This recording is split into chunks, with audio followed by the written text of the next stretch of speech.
अचे पियो हिते, मां वञां थी पई हाणे घर। अड़े अड़े काॾे थी वञे पई, ॿुधाए त सही। तूं त चए पई गॾु वेही करे पढ़ाई कंदासीं, अञा ताईं त बुक बि न खोलिया आहिनि, तोखे कंटाड़ो थो अचई पियो। हल भला न त ॿाहिरि वञूं किॾे, आइस्क्रीम वाइस्क्रीम खाई अचूं वञी करे। छा थी चए पई, कढी अचां गाॾी वञी करे? न न यार, मुंहिंजो मूड ख़राब थी वियो आहे, हाणे घर वञिणो आहे मूंखे, पोइ शाम जो मिलूं था। अरे यार छा चवां हाणे मां तोखे? अड़े काई ॻाल्हि सम्झंदो कर, माण्हू पहिरियों खां ई अलाए छा छा था ॻाल्हाइनि पिया पंहिंजे बारे में, ऐं वरी तूं ॿाहिरि घुमण जी ॻाल्हि थो करे। ॾिस हिकु ॻाल्हि ॿुधाए, कंहिंजे पिणे जो डपु कान्हे मूंखे। अलाला रनड़ा छा थो ॻाल्हाए पियो इहो, तुंहिंजे चवण जो मतिलबु छा आहे आख़िर? ॾिस तूं न हलंदीअ न त मां हिन सोफ़े सां पंहिंजो मथो भञी भञी करे फाड़े छॾींदमि। यार छॾ न, इहो बड़वा कान्हे, पप्पा जा फोन बि था अचनि पिया, ॾिस। अरे यार मां ॻाल्हाए थो सॼांसि तुंहिंजे पप्पा सां, टेंशन छो थी खणी पई, हलणो त पवंदई पर तोखे। मां न हलंदी, मैं चयोमांइ न तोखे, भले ॿी ॻोल्हे वठ तूं, सम्झई? ठीकु आहे हल निकिर था हाणे, तोखां सुठी मिलंदी मूंखे, ॾिसजांइ हाणे तूं। अड़े हे हिते छा थो करे पियो? अरे तूं उहो ई कालियो आई न जेको मुंहिंजे पप्पा जी दुकान ते नौकिरी कंदो आहे? हा यार पर मुंहिंजो नालो गुलाब आहे, ईअं न चओ न। हा हाणे त सही में गुल ठही वियो आई, कारो गुल। अञा ताईं ईअं ई ॾींहं में 17 चांहियूं पीअंदो आई या कालिया? हल पोइ मिलूं था वरी, मुंहिंजा सुठा ॾींहं चालू थिया आहिनि लॻे थो। अरे छा थियो, ईअं अकेली थी घुमे पई, हो राजू जापान किॾे वियो? छॾ न यार, हिन गॾु वियो नालो किॾे थो खणे वियो तूं बि? छो छा थियो भला?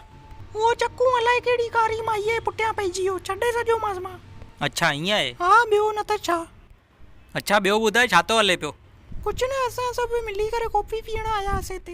हल न पोइ मूंसां गॾु पी न कॉफ़ी। हा हल पीऊं था। तोखे ख़बर अथई मां अॼु गानो बि ॻाईंदुमि तुंहिंजे लाइ। अड़े वाह, मज़ो अची वेंदो। ॾाढी एक्साइटमेंट थी थिए, मां वञा थो गानो ॻाइण, है न? तालियूं त वॼायो सभु।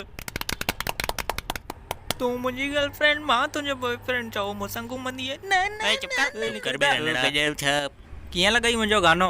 हिकदमि कुते छाप गानो ॻायो अथई तो। छो भला, एॾो मस्तु गानो त हुयो। हो तुंहिंजे पुठियां कुंडो नचे पियो थो, ॾिस हुनखे वणियो गानो मुंहिंजो। हल छॾ भला, गैस ते कॉफ़ी नचे थी पई, खणी थो अचां पियो मां।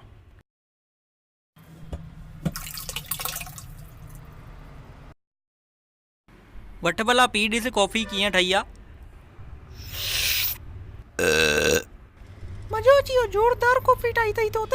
अॻे जनम में गॾ हुई या हेॾियूं उघड़ियूं थी ॾी पई, ज़ोरदार वॾियूं वॾियूं। अरे यार मूंखे पहिरीं खां ई आदत आहे, कुझु बि पाणी वाणी में पीए न त बि उघड़ियूं ईंदियूं आहिनि।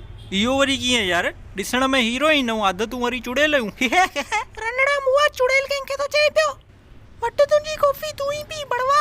अला पेर साड़े सॼी, मूंखे माफ़ कर यार, मां त मज़ाक पियो कयां, मुंहिंजो चवण जो मतिलबु इहो न हुयो। हिन में छा आहे कि असुल ज़िंदगीअ में मां अहिड़ो कोई गॾु ॾिठो कोन्हे न, हिन करे चवाइजी वियो, मुंहं मां निकिरी वियो। हल ठीकु आहे, अॼु खां पोइ कॾहिं अहिड़ो चइजां न मूंखे। हल पोइ मिलूं था, हाणे मां निकिरां थी पई घर। ठीकु आहे, बाए। हल मां हाणे थोरी प्रैक्टिस करे वठां वरी ॻाइण जी। अला पेट में गड़बड़ थी वई आहे, भॼणो पवंदो ॿाहिरि।